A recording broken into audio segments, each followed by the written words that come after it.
میرے مولا میرے مولا میرے مولا نحمده ونصلی علی رسولہ الکریم اما بعد۔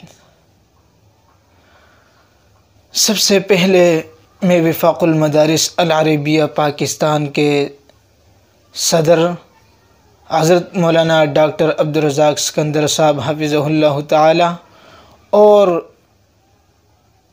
ناظم وفاق المدارس العربیہ پاکستان حضرت مولانا قاری حنیف جالندری صاحب کا اور اس کے ساتھ ساتھ پوری انتظامیہ کا میں ممنون اور مشکور ہوں، اور ہمارا یہ فیصلہ ہے کہ وفاق المدارس العربیہ پاکستان نظام تعلیم کے بارے میں جو فیصلہ دے ہم اس کے تابع ہیں اور تابع رہیں گے، اور پہلے بھی اس کے تابع تھے۔ وفاق المدارس العربیہ پاکستان جو بھی فیصلہ ہمارے لیے کرے گا ہم اس پر خوش ہیں، ہم اس پر راضی ہیں۔ آج کل جو کرونا وائرس کے متعلق بات ہو رہی ہے کہ کرونا وائرس ہے، اس کے لیے اسکول کے نظام کو بند کر دیا جائے، اسکول کی تعلیم کو بند کیا، مدارس کو بھی حکم مل رہا ہے کہ مدارس بھی بند ہو جائے، اور اسی طرح پر یونیورسٹیوں کو بھی بند کیا، تعلیم کو بند کر رہے ہیں۔ یہ ایک مرض ہے، اس مرض کی وجہ سے تعلیم کو بند کیا جا رہا ہے۔ میں کہتا ہوں کہ بخار بھی ایک مرض ہے، اس کی وجہ سے بھی تمام اداروں کو بھی بند کرنا چاہیے، اسکولوں کو بند کرے، مدارس کو بند کرے، اور اسی طریقے پر دیگر بیماریاں ہیں ان کی بھی وجہ سے ان کی وجہ سے بھی وہ مدارس کو بند کرے، اسکولوں کو بند کرے۔ یہ کرونا وائرس کی وجہ سے یہ حکم دیا جاتا ہے کہ اسکول کی نظام کو اور ان کی تعلیم کو بند کر دیا جائے، مدارس کو بھی حکم دیا جا رہا ہے کہ اس کو بھی بند کیا جائے۔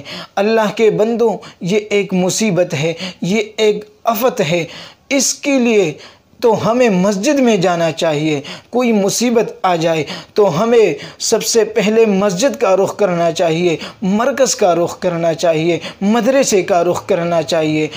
کہتے ہیں کہ کرونا وائرس ہے، مسجد میں جماعت کے ساتھ نماز نہ پڑھو، اللہ اکبر، استغفر اللہ، انا للہ و انا الیہ راجعون۔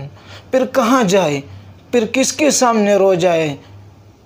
کس کے سامنے اپنی فریاد رکھے؟ کس کے سامنے رویا جائے جب ہم مسجد میں نہ جائیں؟ یہ مصیبت ہم پر آتی ہے تو ہم اس کے خلاصی کے لیے، اس سے نجات پانے کے لیے کہاں جائیں؟ مسجد میں جانا پڑے گا، مدرسے میں جانا پڑے گا، دینی اداروں میں جانا پڑے گا، مرکز میں جانا پڑے گا، مساجدوں میں رخ کرنا پڑے گا، مدارسوں کا رخ کرنا پڑے گا، اور اس کے لیے ہم ان کو بند کریں، یہ سمجھ میں نہ آنے والی بات ہے۔ ایسے شخص کو اپنی اعمال کی اصلاح کرنی چاہیے، اپنی ایمان کی فکر کرنی چاہیے کہ ایک مرض کی وجہ سے، ایک مصیبت کی وجہ سے ہم مدرسے کو نہ جائیں، ہم مسجد کو نہ جائیں، بلکہ اس سے نجات کا ذریعہ تو یہ ہے کہ ہم مسجد جائیں، اللہ کے سامنے روئے، ایک اللہ کی عبادت کرے، ایک اللہ کی اطاعت کرے، اور مدرسے میں جائے، قرآن کی تلاوت کرے، احادیث کی تلاوت کرے، قرآن کو پڑھے، احادیث کو پڑھے، ذکر و اذکار کا اہتمام کرے۔ اسی سے یہ نجات مل جائے گا، اسی سے یہ مصیبتیں ختم ہو جائے گی، یہ بلائیں ٹل جائے گی۔ اللہ تبارک و تعالی ہم سب کو دین کی سمجھ کی توفیق دے۔ دین کیا ہے؟ ہم کتنے رہے دنیا میں اور ہم نے دین کتنا سیکھا؟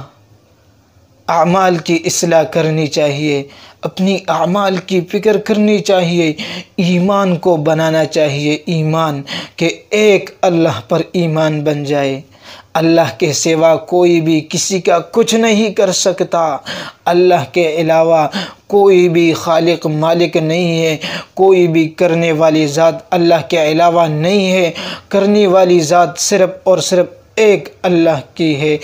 ایک اللہ کے سامنے رونا پڑے گا، ان مصیبتوں کو ختم کرنے کے لیے وضو کرنا پڑے گا، مسجد میں جانا پڑے گا، رات کو اٹھنا پڑے گا، تہجد کرنا پڑے گا، ایک اللہ کے سامنے رو رو کر مانگنا چاہیے، ایک اللہ کے سامنے دعا کرنی چاہیے، یہ مصیبتیں ختم ہو جائے گی۔ یہ دلوں پر ہم نے ایک پریشر رکھا ہے کہ کرونا وائرس ہے، کتنی نافرمانی ہم نے کی اللہ تعالیٰ کی۔ یہ کرونا بھی ہے لیکن کرونا ہے، اللہ تعالیٰ ایک قسم کی ایک دھمکی دیتے ہیں کہ اب کرونا، بہت سمجھایا کہ اللہ کی نافرمانی نہیں کرو، اللہ نے بہت سمجھایا کہ میری نافرمانی نہیں کرو، میرے نبی کی شان میں گستاخانہ الفاظ نہیں کہنا، میرے نبی کی نافرمانی نہیں کرنا، اس کی سنتوں کو نہ توڑنا۔ میرے اللہ نے فرمایا کہ میرے احکامات کی عبادت کرو، میرے احکامات کی اطاعت کرو، میرے نبی کی اطاعت کرو، میرے نبی کی فرمانبرداری کرو، تو پھر تم کامیاب ہو جاؤ گے۔ لیکن تم نے اپنے نشے میں مست ہو کر، اپنی غرور میں مست ہو کر، جو جوانی اللہ نے دی اس جوانی میں مست ہو کر، جو عمر اللہ نے دیا اس عمر سے غلط فائدہ اٹھا کر کے اللہ تعالیٰ کی نافرمانی کی، محبوب پیغمبر کی نافرمانی کی، داڑھی کا مذاق اڑایا، سنتوں کا مذاق اڑایا، تو اللہ تعالیٰ نے بھی تمہیں یہ ایک اپنی قدرت کا کرشمہ یاد دلایا کہ کرو نا۔ اب اللہ تعالیٰ نے تمہیں جب قریب پکڑ لے گا تو پھر حکم دے گا کہ اب کرو نا، بہت نافرمانی کی اللہ کی، اب کرو نا، اب اپنی غرور پر تکبر کرو نا، اب اپنی جوانی پر فخر کرو نا۔ جب اللہ تعالیٰ نے اس مصیبت میں گرفت کیا اور پکڑ لیا، پھر اللہ تعالیٰ یہ کہے گا کہ اب کرو نا، عمر میں نے دی، بدماشیاں تم کر رہے تھے، جوانی میں نے دی، بدماشیاں تم دکھلا رہے تھے، جب گرفت میں پکڑ گئے، مصیبت میں آ گئی، اب کرو نا۔ اللہ تعالیٰ کی نافرمانی بہت کی، جب اللہ تعالیٰ گرفت میں پکڑے گا پھر اللہ فرمائے گا اب کرو نا۔ یہ کرونا بھی ہے لیکن کرونا بھی ہے۔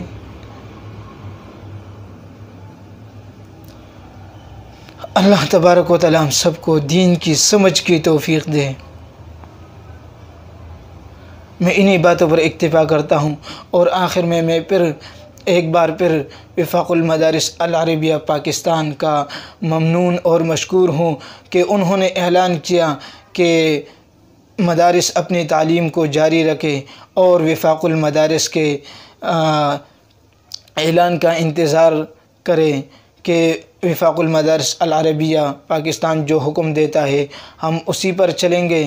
میں وفاق المدارس العربیہ پاکستان کا ممنون اور مشکور ہوں، ہمیں وہ حکم دے اسی حکم کی تعمیل کریں گے، اور ہم وفاق المدارس العربیہ پاکستان کے تابع ہیں اور اسی کے حکم کے منتظر رہیں گے۔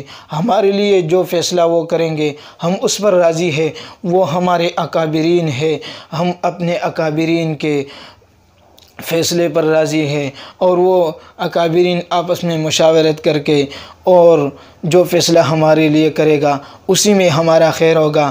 اور آخر میں تمام علماء سے، تمام طلباء سے، تمام مدارس والوں سے یہ گزارش کرنا چاہتا ہوں کہ وفاق المدارس العربیہ پاکستان کے اس کا ساتھ دے اور اس کے فیصلے پر راضی رہیے، اسی میں ہمارا خیر ہوگا۔ اللہ تبارک و تعالی ہم سب کا حامی و ناصر، وما علینا الا البلاغ۔